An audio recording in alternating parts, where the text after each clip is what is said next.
जय श्री राम। दोस्तों, अगर आपने हमारे चैनल को अभी तक सब्सक्राइब नहीं किया है तो जल्दी सब्सक्राइब करें ताकि हमारी वीडियो सबसे पहले आप तक पहुंचे। अयोध्या नगरी में राजा दशरथ राज्य करते थे।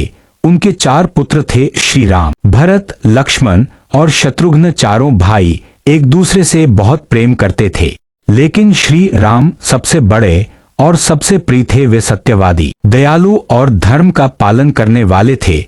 अयोध्या की प्रजा भी उनसे बहुत प्रेम करती थी। जब श्री राम युवावस्था में पहुंचे तब राजा दशरथ ने उन्हें अयोध्या का राजा बनाने का निश्चय किया। पूरे राज्य में खुशी का माहौल था, हर तरफ उत्सव की तैयारी होने लगी। लेकिन उसी समय महारानी कैकेयी की दासी मंथरा ने उनके मन में ईर्ष्या भर दी। उसने कहा कि यदि श्री राम राजा बन गए तो भरत को कोई महत्व नहीं मिलेगा। मंथरा की बातों में आकर कैकेयी ने राजा दशरथ को उनके पुराने 2 वचनों की याद दिलाई।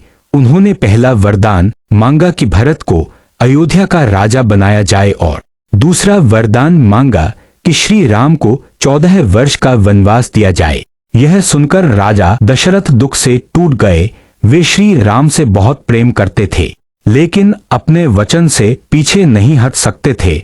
जब श्री राम को यह बात पता चली तो उन्होंने बिना किसी शिकायत के पिता की आज्ञा स्वीकार कर ली। वे बोले, पिता का वचन मेरे लिए सबसे बड़ा धर्म है। माता सीता और छोटे भाई लक्ष्मण भी उनके साथ वन जाने के लिए तैयार हो गए।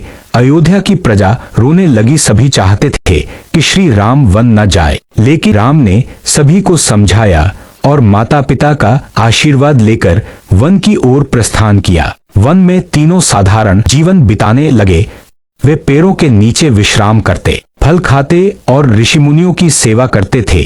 कुछ समय बाद वे पंचवटी नामक स्थान पर रहने लगे। वहां एक दिन राक्षसी शूर्पणखा आई। वह श्री राम को देखकर उनसे विवाह करना चाहती थी। राम ने मुस्कुराकर मना कर दिया। तब उसने माता सीता को नुकसान पहुंचाने की कोशिश की। यह देखकर लक्ष्मण ने क्रोधित होकर उसकी नाक काट दी। अपमानित होकर शूर्पणखा अपने भाई रावण के पास पहुंची।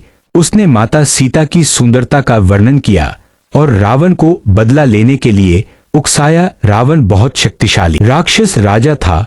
उसने माता सीता का हरण करने की योजना बनाई। रावण ने मारीच नामक राक्षस को स्वर्ण मृग का रूप धारण करके पंचवटी भेजा। माता सीता उस सुंदर हिरण को देखकर मोहित हो गईं और श्री राम से उसे पकड़ने की इच्छा जताई। राम हिरण के पीछे चले गए और लक्ष्मण को माता सीता की रक्षा करने के लिए वहीं छोड़ गए। कुछ समय बाद जंगल में श्री राम की आवाज जैसी पुकार सुनाई दी। माता सीता घबरा गईं और लक्ष्मण से श्री राम की सहायता के लिए जाने को कहा। लक्ष्मण पहले नहीं जाना चाहते थे, लेकिन माता सीता के आग्रह पर वे भी चले गए। इसी अवसर का लाभ उठाकर रावण साधु का वेश धारण करके आया। उसने भिक्षा मांगने के बहाने माता सीता को लक्ष्मण रेखा के बाहर बुलाया और फिर उनका हरण करके अपने पुष्पक विमान से लंका ले गया। जब श्री राम और लक्ष्मण लौटे तो माता सीता को वहां न पाकर बहुत दुखी हुए। खोजते खोजते उन्हें घायल जटायु मिला। जटायु ने बताया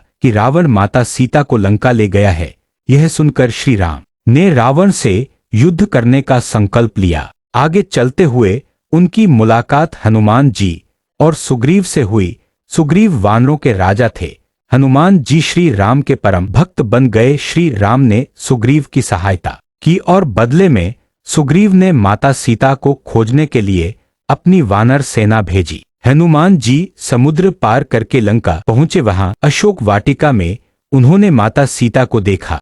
उन्होंने श्री राम की अंगूठी देकर विश्वास दिलाया कि श्री राम जल्द ही उन्हें बचाने आएंगे। इसके बाद हनुमान जी ने लंका में बहुत उत्पात मचाया और अपनी जलती पूंछ से पूरी लंका में आग लगा दी।